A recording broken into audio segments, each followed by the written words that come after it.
Puisque tout le monde est installé, on va enchaîner sur la troisième conférence, donc, qui va être sur les enjeux de la cybersécurité et de l'IoT au niveau maritime.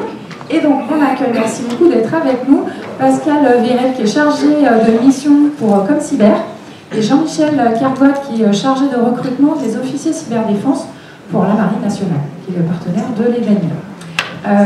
On va vous laisser, comme pour les autres conférences, donc 15 minutes à chacun, et ensuite on passera à la phase de questions.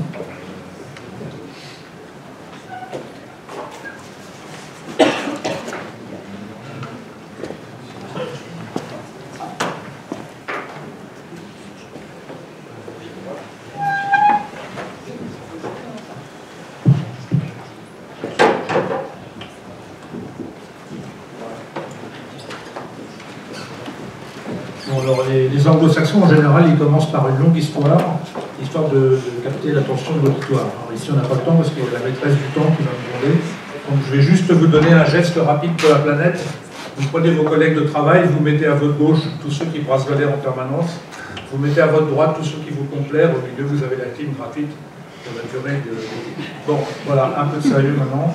Le ComCyber, avant de vous parler de la l'IoT, est-ce que ça vous inspire au niveau des armées et de la marine? Je veux rappeler rapidement ce qu'est le ComCyber. C'est une solution qui est mise en place depuis 2011.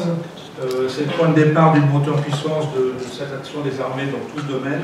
Et c'est parallèle à la montée en puissance de l'écosystème cyber en France, autour du pôle d'excellence cyber, de la montée en puissance des chaires, de la recherche et des universités. Bon, le ComCyber, lui, c'est le conseiller du ministre dans son domaine. Il est là pour protéger l'ensemble des systèmes d'information des armées, il est là pour les défendre, et il est là pour planifier et conduire les opérations militaires de cyberdéfense. Donc en fait, il y a trois grands métiers dans la vie du ComCyber. C'est le métier offensif, et donc là, c'est ce qu'on appelle la lutte lutte informatique offensive, qui est une doctrine qui a été présentée par la ministre au mois de janvier dernier. Donc la capacité qu'on a à aller intervenir sur les moyens adverses en cas de conflit ou en cas de mesure de rétorsion. Deuxième aspect légèrement offensif, mais dans un cran nettement dessous, c'est tout ce qu'on appelle la lutte informatique informationnelle. C'est-à-dire que là, on ne va pas aller détruire les moyens qui sont en face.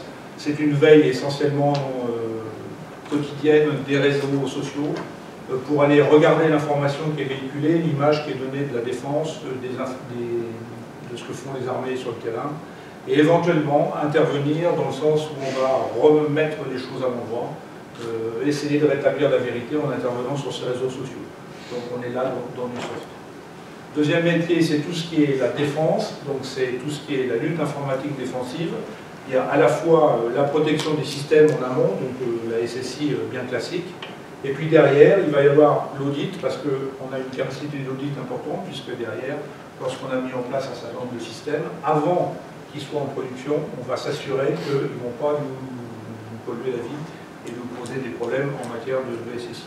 Donc on fait très attention évidemment, puisqu'on travaille sur des réseaux essentiellement classifiés, que le parc informatique du ministère, c'est quelque chose autour de 200 000 machines, qu'il y a plusieurs milliers de systèmes d'information répartis dans plusieurs data centers, répartis sur le territoire national et sur les territoires et départements d'outre-mer. Donc on comprend que c'est quelque chose qui doit être fait en amont, avec homologation des systèmes, et c'est tout un travail complet. Et ça, évidemment, c'est sanctionné par des audits. Alors, en dehors de ces trois métiers, on a aussi au niveau du ComCyber, parce que les métiers dont j'ai parlé là, notamment la lutte informatique défensive, c'est quelque chose qu'on retrouve dans chacune des armées. On a aussi un certain nombre de métiers transverses qui sont l'expertise en matière de RH pour tout le domaine et tous les aspects de formation, mais ça, le commandant Kergoat va vous en parler tout à l'heure, dans la mesure où, dans la LPM 2019-2025, on crée à peu près 1000 postes dans les armées, dans le domaine de la cyber et tout niveau. On comprend que ça soit quelque chose d'assez important pour nous. Un petit mot sur la recherche, parce que moi, mon rôle, c'est de charger de mission pour la recherche. Bon, cette recherche, elle est foisonnante dans le domaine cyber. Aujourd'hui, on a une dizaine de chaires actives. Sans être forcément érigées en chaires, on a des laboratoires un peu partout, dans les universités ou ailleurs, qui travaillent dans ce domaine. Aujourd'hui, on a un vrai apport de recherche qui est important. Pour nous, c'est capital pour les armées parce que ça nous permet d'anticiper sur les ruptures à venir, technologiques ou sociales d'ailleurs, et puis d'exercer cette veille technologique que de toute façon, nous, au quotidien, on est incapable de faire puisque les gens, dans leur métier au quotidien, ils ont le nez dans le guidon. Et donc, on a créé cette mission que j'exerce aujourd'hui, qui est de mettre un peu en synergie, mettre ensemble les chaires. Et donc, aujourd'hui, je suis très heureux de voir que la chaire des véhicules connectés était là.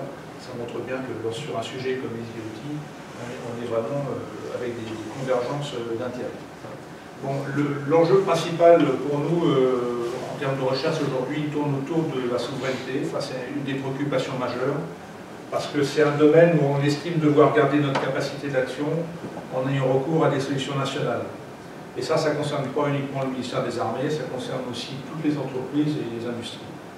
Et donc, il y a un certain nombre de technologies clés aujourd'hui, les communications sécurisées, le cloud, l'amélioration du cadre actuel des certifications pour contribuer à la sécurisation des produits de sécurité, qui sont des vrais enjeux où on a besoin aujourd'hui de garder cette autonomie au niveau national. Et donc, vous avez compris, on ne peut pas se payer le luxe de la concurrence dans la recherche, et toutes les synergies possibles doivent être utilisées dès que l'occasion se présente. Alors, rentrons dans le vif du sujet, l'IoT et les armées. C'est un secret pour personne que les armées utilisent les technologies de l'information depuis la fin de la Seconde Guerre mondiale, on va dire. Que le numérique aujourd'hui est présent partout dans les systèmes d'armes et que l'ensemble en plus est mis en réseau. Donc la connectivité et les IoT, c'est pour nous des sujets qui impactent directement nos activités. La défense, les organisations comme l'OTAN réfléchissent sur le sujet depuis un moment pour voir quels sont les impacts potentiels, les intérêts, l'architecture, les risques, pour en tout cas essayer de réfléchir de manière un peu stratégique sur tous ces sujets. Et très clairement, les cas d'usage sont nombreux. Pour les armées, moi je pense à tout ce qui est drone, les engins sans pilote dans les 3 dimensions, terre et mer, et sous la mer, le casque de combat amélioré, le bouchon d'oreille intelligent, la montre intelligente pour la santé du soldat, tout ce qui est système de contrôle à distance, les technologies RFID pour la gestion des stocks, les capteurs de présence dans les conteneurs, la maintenance prédictive, etc. Et donc, devant cette multiplication des cas d'usage potentiels, on a travaillé dès 2017 au ministère sur l'évaluation des menaces liées au développement de l'Internet des objets dans la défense. Alors, sans grand risque de se tromper, l'IoT, on le voit au sein des armées comme le maillon faible, pour plusieurs raisons. Le faible niveau de protection intrinsèque de ces objets, parce qu'on l'a dit tout à l'heure, on l'a répété, tout le monde l'a dit, c'est pas cyber par design, c'est clair. Parce qu'ils sont construits en nombre à plus faible. Le faible niveau de surveillance de ces objets, parce qu'en général, une fois qu'ils sont livrés, ils sont laissés à l'abandon sur le plan de la sécurité quand on les ajoute. L'environnement contraignant d'emploi, et puis un nombre en croissance exponentielle qui constitue des vecteurs d'entrée sur nos réseaux. Paradoxalement, d'ailleurs, à ce nombre en croissance exponentielle, un nombre relativement réduit des concepteurs d'objets, et donc on retrouve un peu partout les mêmes solutions et les mêmes défauts. Lorsqu'on parle de SCADA sur un bâtiment, que ce soit la marine britannique, la marine française, la marine US, enfin n'importe quelle marine européenne, on a les mêmes automates Siemens ou quelques autres. Enfin, on compte sur les doigts d'une main des structures les possibles. Bon, donc l'IoT aujourd'hui, on le voit, c'est devenu un outil, notamment en termes d'attaque des services. On a des grands exemples. J'avais noté les 1,1 terabits par seconde dans l'attaque contre l'hébergeur OVH l'année dernière. Bon, nous, on a regardé, on essaie de voir l'intérêt tactique, enfin le risque tactique d'une attaque cyber sur l'IoT. Donc on le voit, on ne regarde pas nous uniquement la question du délit de service, on regarde dans quelle catégorie on risque de se faire avoir avec ça. On en a trouvé 4. Un, c'est tout ce qui est détection ou compromission de l'information. Parce qu'en gros, ça renseigne sur la position des forces. On imagine, si on sait où sont les forces, ça peut se passer. Deux, le brouillage, parce que comme on utilise beaucoup de technologies radio, bah, si on est brouillé, ça va beaucoup moins bien marcher. Tout ce qui est interception de l'information, avec tout le spectre envisageable de connaissances, possible des conséquences de perte d'information, parce que l'information est classifiée souvent, enfin, lorsqu'on est sur le terrain, bien souvent, la simplicité tactique fait que on va être beaucoup moins classifié et protégé, donc il y a toujours un risque de perte d'information. Et puis tout ce qui est déception ou altération de l'information, avec tout le spectre envisageable de conséquences liées aux décisions qu'on va prendre sur des données erronées. Enfin, je pense par exemple à l'altération du signal GPS. Bon, la voiture, en général, il n'y a pas d'altération de signal GPS. Aujourd'hui, dans des zones comme le Golfe, le signal GPS, c'est quelque chose qui est souvent brouillé. Lorsqu'on est en Méditerranée avec un porte-avions, le signal GPS ne marche pas toujours très bien parce qu'il y a un certain nombre de gens qui sont capables de brouiller le signal. Voilà. Donc l'IoT pour nous, c'est ces quatre-là. Et ensuite, on le voit comme un tout parce que ce n'est pas l'objet connecté au bout, c'est pour prendre le bon vieux schéma de la défense en profondeur. On doit penser objet, réseau, données et systèmes centraux. Alors, ce que je viens de dire pour... pas mal encore. Ce que je viens de dire pour l'IoT en général, la défense, pour la marine, c'est à peu près la même chose avec des spécificités propres. Un, c'est la complexité d'un bateau, parce que tout est aujourd'hui en réseau, donc entre le système d'armes, le système de plateforme,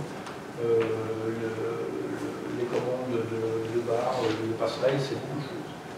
Donc, comme c'est complexe, on a une cybersécurité native, autant de faire ce qu'on peut. On limite les interfaces avec le monde extérieur et on cloisonne nos réseaux, on maîtrise les flux et on veille particulièrement ces interfaces avec le monde extérieur qu'on essaie de limiter au maximum. Par contre, un bateau, le porte-avions par exemple, c'est quelque chose qui dure une quarantaine d'années. Et encore, une quarantaine d'années en service actif, hein, si on prend les 15 ans de construction. Un bateau, c'est 50 ans entre le moment où on le conçoit et le moment où on le met à la casse. Donc il y a un compromis à trouver entre la durée de vie de ces plateformes et la mise à jour des systèmes, parce que quand on est sur un système complexe, interconnecté, il faut tout vérifier. Donc on ne peut pas le mettre à jour tous les 3 jours ou toutes les semaines, comme avec son bon poste Windows 10. Voilà. Et donc nous, en plus, au titre de l'action de l'État en mer, quand je dis nous, la marine, hein, parce que moi je suis marin, mais je travaille pour le consulat, au titre de l'action de l'État en mer, la marine, elle est attentive à tout ce qui peut augmenter le niveau de cybersécurité du monde en général, parce que lorsqu'il se passe quelque chose sur la mer, c'est de toute façon les bateaux de la marine qui vont derrière pour intervenir. Lorsqu'il y a une pollution, etc., c'est eux qui sont là pour aller coordonner les moyens, etc. Donc, on fait très attention à tout ça, et donc on entretient au maximum des relations avec les armateurs. On a une application qui s'appelle Mika Center qui travaille sur le contrôle naval, et les armateurs, de manière volontaire, font remonter leurs alertes cyber. On se rapproche entre l'école navale qui a une chaire des systèmes navals et l'école nationale supérieure maritime pour essayer de travailler en synergie. On a des relations avec le cluster maritime français, etc. Donc on essaye d'anticiper. Il me reste 1 minute pour vous parler du hacking parce que c'était sur la fiche ici, on m'avait dit qu'il fallait que je dise ce que je pense du hacking. Bon, alors, le hacking, ça nous concerne de près puisque le ComCyber était présent à la 16e NUIAC en 2018, et puis il y a un partenariat tout récent avec les YesWeHack dans le bug bounty, c'est-à-dire on trouve les failles et on se fait rémunérer. Donc tout ce qui contribue à la sécurisation des systèmes, c'est bon à prendre, et donc on voit d'un très bon œil les hackers éthiques, quitte à ce qu'ils en fassent un métier d'ailleurs, parce que c'est quelque chose qui est rémunérateur, puisque quand on trouve des failles, on les revend, et ça c'est très bien. Par contre, il y a une ligne rouge, enfin je pense que c'est évident pour tout le monde, mais c'est encore mieux en le rappelant, entre le hacking éthique et le hackback. Parce que le droit français d'abord, c'est qu'on ne se fait pas justice soi-même, et ensuite parce que la difficulté d'imputer les attaques cyber peut conduire en cas de hackback unilatéral à des dégâts collatéraux pour le coup, et des effets induits qui sont indésirables et immaîtrisables. Donc, barrière, ligne rouge, entre les deux, mais pour le reste, vous avez besoin de faire du hacking éthique, c'est très bien, faites-le. Voilà. Donc cette émergence de l'IoT et tous ces objets connectés va étendre la surface d'attaque, et donc pour ça on a besoin de compétences, et comme on a besoin de compétences, on a besoin d'une capacité de la cacahuète Merci. Ça y est, j'enchaîne. Qui passe.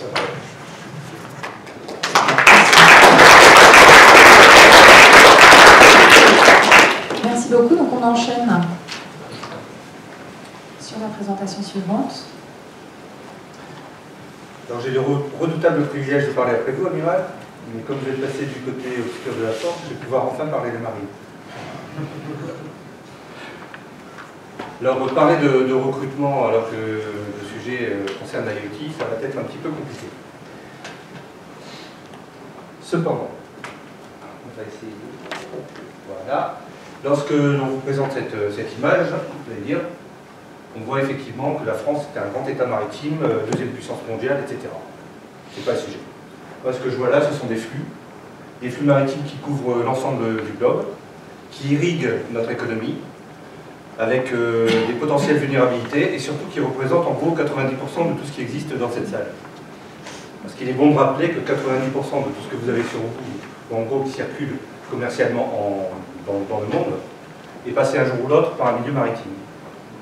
Un conteneur qui est plus ou moins tracé, comme vous l'avez signalé tout à l'heure. Donc lorsque je vois cette image, effectivement, je vois des flux, et je vois une vulnérabilité pour la France et pour l'Europe. Et d'où l'intérêt de se pencher maintenant sur le cyber. Et lorsque l'on parle de cyber, on parle d'information.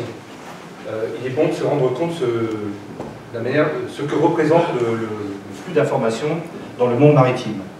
Alors vous avez effectivement un certain nombre de composants, des bateaux de pêche, des bâtiments de commerce, des ports, des sémaphores, des phares et des systèmes de communication et de positionnement. Celui-ci, le VMS, globalement c'est pour la pêche. Le LRIT, c'est long range, c'est du tracking pour bâtiments de commerce, au-delà de 300 tonnes. L'AIS, c'est jusqu'à 300 tonnes et en dessous en fonction de la version. Je fais ça. Alors celui-ci, c'est à la fois par antenne ou par satellite maintenant. Donc ça, ce sont des systèmes qui vous permettent de traquer les navires et aussi d'échanger des informations avec les navires, qui sont essentiellement aussi basés sur du GPS. Chaque secteur, que ce soit la pêche, le commerce, donc là on voit des porte-containers, mais ça peut être du gaz, du chimique, du pétrole, ça peut être du vrac, doit à un moment ou à un autre partir d'un port, arriver dans un port, et ensuite être distribué vers l'intérieur du pays, vers les circuits.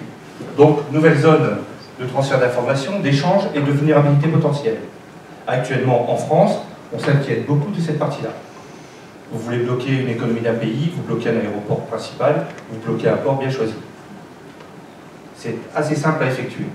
Depuis quelques années, en France, entre autres, et surtout le monde maritime, qui est un monde extrêmement fermé, dans lequel on n'échange que très peu les informations. Le rétex, à travers le bicassateur dont vous a parlé l'amiral tout à l'heure, c'est récent.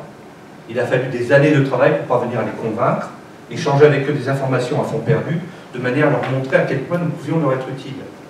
Depuis 4 ans, il y a recrudescence des attaques dans le monde maritime. Jusqu'à présent, le silence de ce monde lui permettait de vivre tranquillement à l'abri de ses règles, parce qu'on échange très peu d'informations entre compagnies maritimes, tout le monde est concurrent. Mais depuis 4 ans, effectivement, les hackers s'intéressent, et pas uniquement les hackers.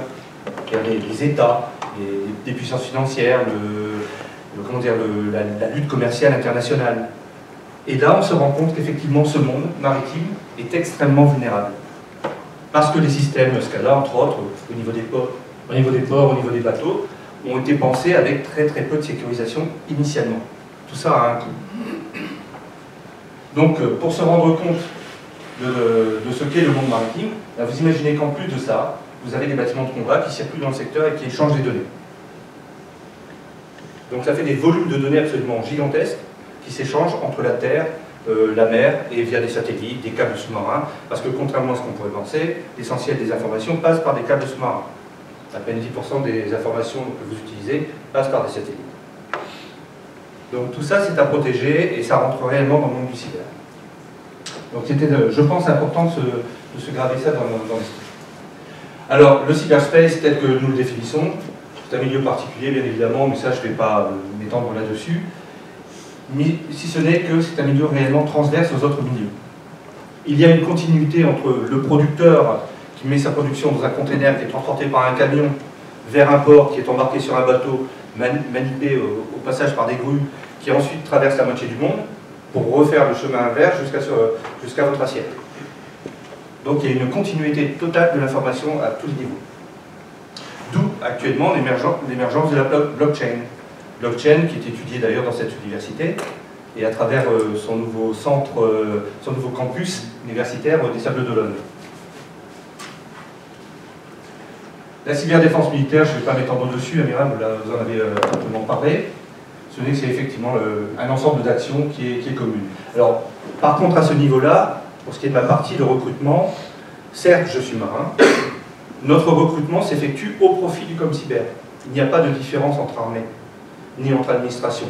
La première chose, c'est de parvenir à fournir au ComCyber les éléments qualifiés qui vont nous permettre de faire face aux menaces, dont les menaces représentées par l'utilisation d'éléments IoT. Donc lorsque vous avez affaire à quelqu'un comme moi ici, nous cherchons effectivement à recruter les meilleurs. Pourquoi? Parce que tout simplement on a très peu de bateaux. Un bateau, ça met longtemps à être construit, à être conçu. Un équipage, c'est long à former. Lorsqu'il est engagé en opération, on n'a pas le droit à l'erreur et on ne pourra pas le remplacer. En tout cas, pas rapidement. Donc on a réellement besoin de gens motivés, jeunes, performants, qualifiés et vraiment talentueux. La cyberdépendance, je pense vous l'avoir décrite à travers les flux d'échange. Mais effectivement, c'est une activité moderne, civile ou militaire. Les militaires, si vous voulez, du cyber, on en fait depuis très longtemps. C'est devenu un mot à la mode et le monde civil s'en est emparé. Mais pour nous, rien de nouveau. Si ce n'est que ce qui se faisait au niveau des États, en tout cas en termes de défense et d'attaque. Tous les tabous ont sauté depuis quelques années. Tout le monde fait du cyber actuellement. La qualification des étudiants est suffisante, ou des individus. On peut apprendre très facilement à hacker des systèmes, à casser des sécurités. L'intérêt, à une époque où on se protégeait, où on respectait l'anonymat, ou en tout cas les données appartenant aux voisins, est révolu. Absolument tous les tabous ont sauté. Donc aujourd'hui, tout le monde fait du cyber, et on trouve ça normal. Donc effectivement, il faut ça. On a découvert par là même la spécificité de la vulnérabilité, et donc maintenant, on investit énormément pour pouvoir s'en protéger. Les menaces sont protéiformes, des moyens illimités, et forcément calculés, je ne vais pas m'étendre là-dessus. Par contre, au niveau des cybercombattants, donc c'est un petit peu le sujet qui m'occupe, effectivement, je cherche, dans le cadre de la cyberprotection, des gens qui sont capables de concevoir des systèmes d'information sécurisés, auditer des systèmes d'information, piloter la sécurité informatique. C'est pas très bien de lire le slide, mais bon. Au niveau de la cyberdéfense, pour compléter ce que disait l'amiral, effectivement, nous surveillons, on entraîne, on analyse et on agit. Pour cela, nous disposons de centres qui s'appellent des CSC au niveau de la marine, centres de support de cyberdéfense. Ce sont des groupes très autonomes, très disponibles, capables d'interréagir extrêmement rapidement, en 24 ou 48 heures, avec des administrations civiles ou militaires. Il n'y a pas de cloisonnement.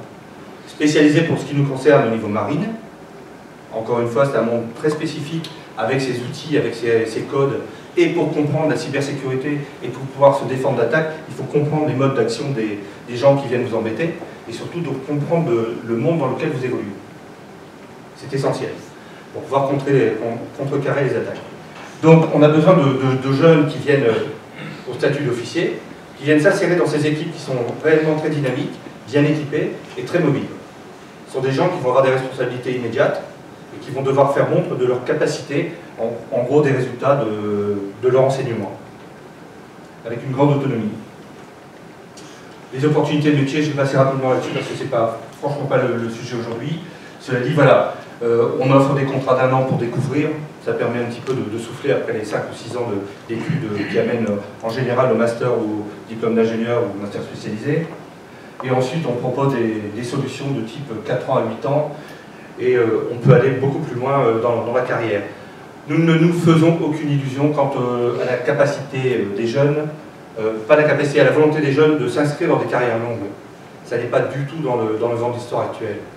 On comprend très bien, même c'est pas franchement le discours que l'on aimerait avoir, qu'un jeune qui sort d'un long cycle d'études ait besoin de souffler un peu, découvrir un monde qui va le booster, dans lequel il va pouvoir s'épanouir, et ensuite peut-être se poser au bout de 4 ans, 5 ans ou 6 ans, choisir une autre orientation, retourner dans l'industrie, ce qui nous sera tout à fait profitable, parce qu'il connaîtra la marine, connaîtra nos us et coutumes, nos modes de fonctionnement, et nous sera utile en termes de sécurité.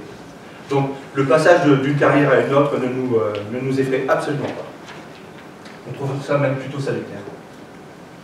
Les opportunités très variées, donc je vais passer là-dessus, et tout de suite aux questions, si vous en avez.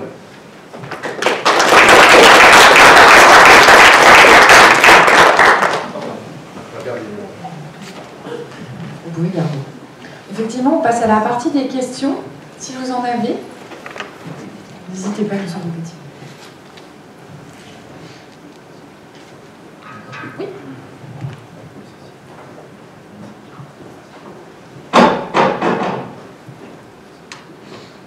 Bonjour, je m'appelle Clément Verne, je suis en première année de classe préparatoire à l'ESEP. Et du coup, on a eu à faire un stage pour découvrir le monde de l'entreprise. Pendant ce stage, je me suis demandé pourquoi pas faire en alternance. Et du coup, je voulais savoir, est-ce que vous prenez des étudiants, par exemple à l'ESEP, en alternance chez vous? Alors pour ce qui est de l'ESEP et des prises en stage, effectivement, nous avons un partenariat avec cette université. Et donc l'offre de stage existe. Il suffit simplement que nous sachions, nous ayons connaissance des besoins en stage, et ensuite nous cherchons une solution en interne. Alors il n'est pas dit qu'on puisse répondre à toutes les demandes, parce que qui dit stage dit aussi tuteur. Or nous avons peu d'équipes disponibles, les tuteurs s'investissent réellement sur leurs stagiaires. Il y a réellement une échange entre les deux, hein, c'est donnant-donnant. Et nous préférons réellement travailler sur la qualité de l'encadrement et du tutorat plutôt que d'accepter des stagiaires à tout va et de ne pas pouvoir les encadrer. Donc nous avons une offre de stage qui est actuellement d'une quinzaine de postes disponibles. C'est très très demandé. Les écoles prioritaires sont celles qui sont partenaires avec nous. Nous en avons très peu, nous en avons moins de 10. Donc les universités partenaires, c'est moins de 10 actuellement. Et on essaie effectivement de faire une adéquation la plus fine possible entre le stagiaire, la volonté et les besoins de l'école et de la marine. Est-ce qu'il y a une autre question?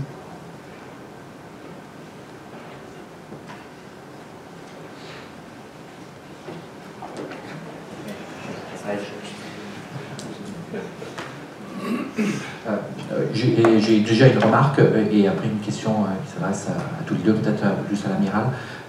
D'abord, merci amiral de confirmer que le hacking éthique c'est une bonne chose. J'en suis ravi.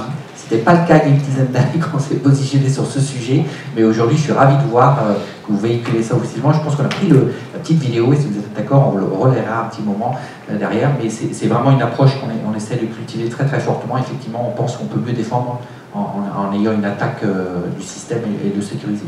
Donc, ma question est plus sans rentrer dans les secrets qui vous engagent, mais comment vous collaborez aujourd'hui au niveau européen pour ces aspects-là sur un plan du cyber, parce qu'on sait très bien que c'est un secteur où il faut partager un maximum de pratiques. Comment vous faites aujourd'hui avec les autres partenaires?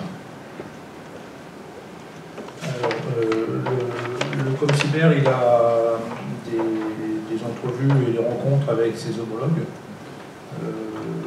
avec les États-Unis, et d'abord avec les États-Unis, je dirais, et puis avec un certain nombre de pays européens avec lesquels on est habitué à travailler, que ce soit l'Allemagne, les Anglais et ces pays-là.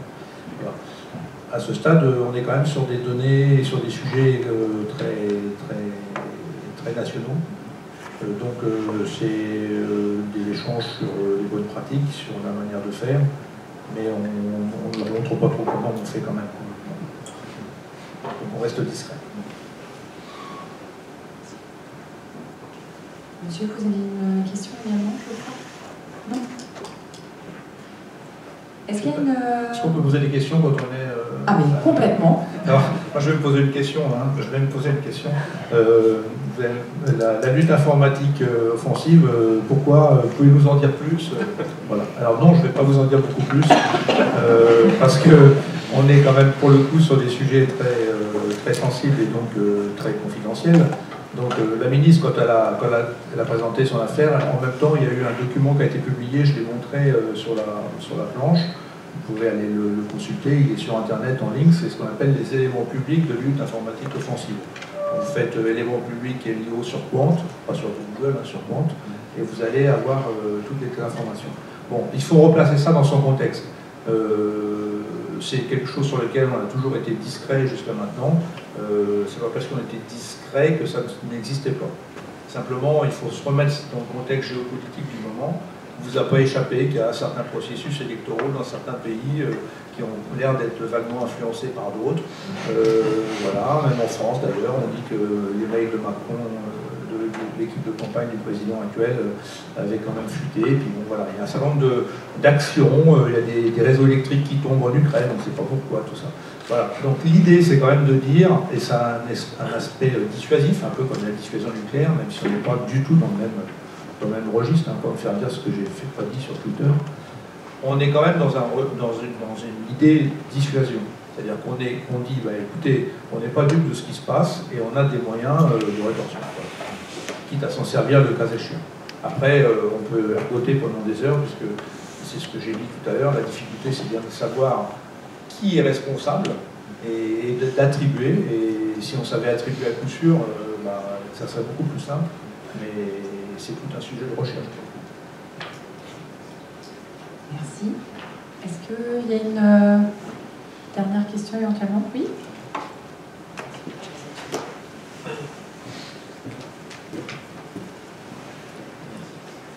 Bonjour, Romain Deschuder, étudiant en 4e année ici à l'ISEP en major cybersécurité. Pourriez-vous nous en dire plus sur les réserves cyber, notamment professionnelles?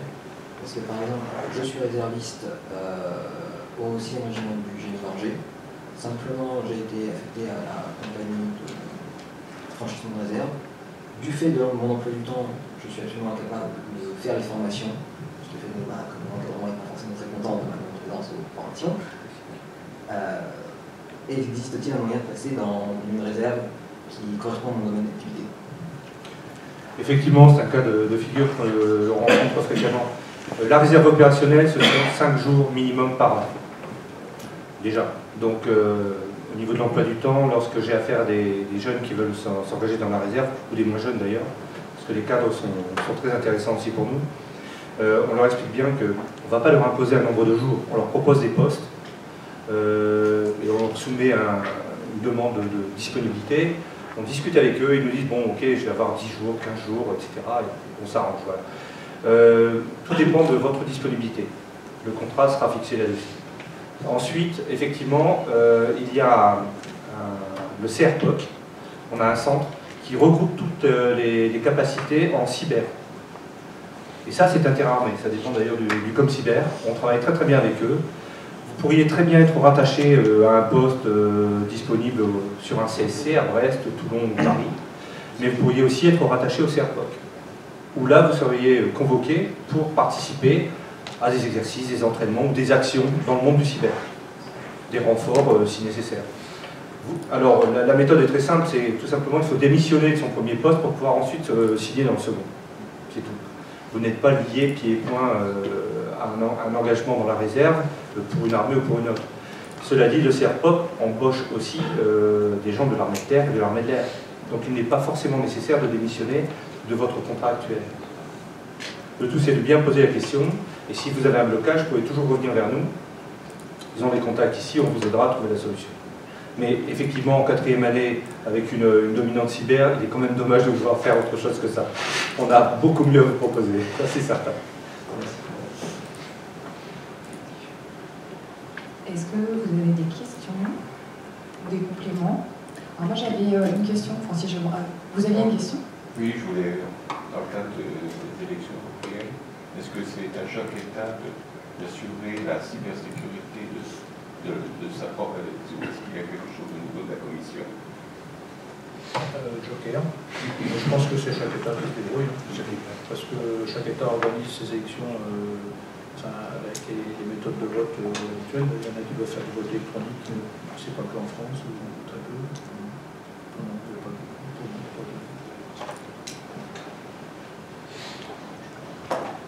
Donc, je me permets de poser une question.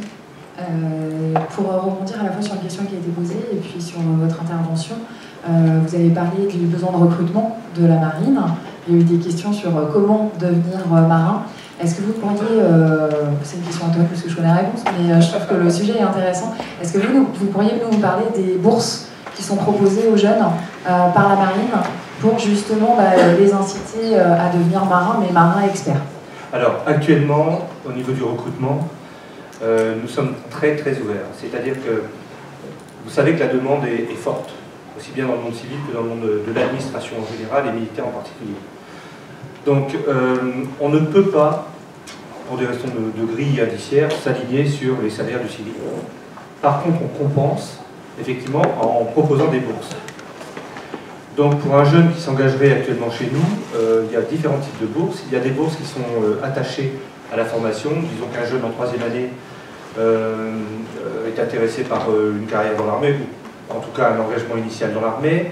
On est capable de lui offrir dès le départ une bourse qui va l'aider à financer sa scolarité pour les 2 années restantes. En contrepartie, il va devoir 4 ans d'année et il fera 4 années en tant qu'officier sous contrat. Cette bourse, pour l'instant, était du niveau de 6 à 10 000 euros par année, ce qui est quand même assez conséquent si on compare avec les bourses habituellement délivrées dans le monde universitaire.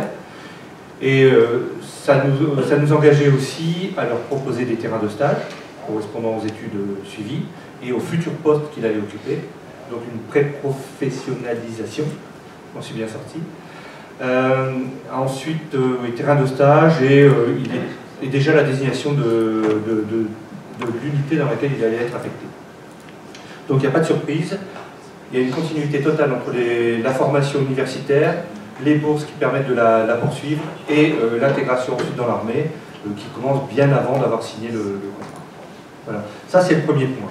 Ensuite, nous recrutons aussi beaucoup actuellement ce qu'on appelle des officiers commissionnés. Alors là, les conditions sont totalement différentes. Vous pouvez avoir 50 ans, 55 ans, même un peu plus, et être pris comme officier commissionné, si tant est que vous puissiez effectivement nous présenter des qualifications qui ne sont pas faciles à trouver chez nous, voire impossibles à trouver chez nous, ou une expérience telle qu'elle puisse nous intéresser et qui nous soit nécessaire actuellement. Et nous avons un certain nombre de postes qui sont ouverts. Les officiers commissionnés sont donc des gens qui ont au-delà de 30 ans, et qui sont recrutés au grade de lieutenant de vaisseau, c'est-à-dire capitaine et capitaine de corvette en général. Donc ça qui fait quand même un niveau de rémunération quand même assez correct. Ça peut être accompagné là aussi de primes d'engagement. Nous avons encore un dernier dispositif qui est mis en place, ce sont justement des primes d'engagement pour les jeunes. Actuellement, nous sommes en train de finaliser des primes qui iront jusqu'à 25 000 € à l'engagement. Donc si vous partez sur des engagements qui sont de 4 ans, vous imaginez, même en partant sur des bases salariales assez correctes, un lieutenant chez nous gagne aux alentours de 2 200 €, ce qui n'est rien comparé effectivement à ce que vous pourriez avoir dans le civil. Mais lorsque vous rajoutez la prime d'engagement, ça commence à faire un salaire plutôt confortable. Pour un débutant qui, au bout de 4 ans, peut décider de rester ou de continuer, qui de toute façon prendra du grade, donc augmentera sa solde, prendra des responsabilités et acquérera de l'expérience. Donc augmentera sa valeur sur le marché du travail. Donc tout ça, voilà. Nous avons besoin effectivement de spécialistes en cyber. Nous savons que la ressource est très tendue actuellement. On fait les efforts nécessaires pour. Si vous avez des questions, posez-les. On tâchera de toute façon de trouver une réponse et d'ajuster le système. Alors, je voulais justement en parler, je vous remercie de poser la question.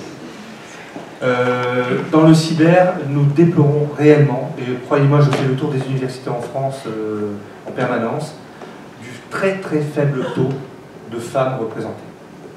C'est incroyable, à tel point que nous en sommes à essayer de mettre en place une discrimination positive pour inciter les femmes à rejoindre ce monde, qui somme toute est largement ouvert.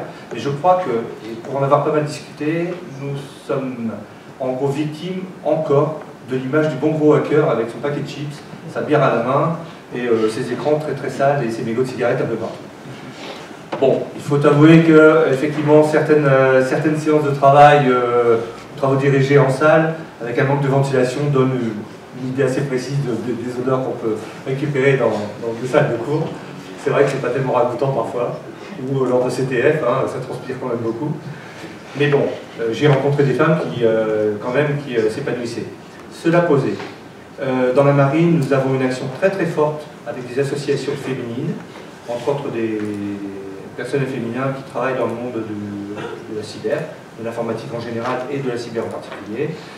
Et nous tâchons de réellement soutenir et de développer un soutien pour l'intégration des femmes dans ce milieu qui leur est quand même largement ouvert.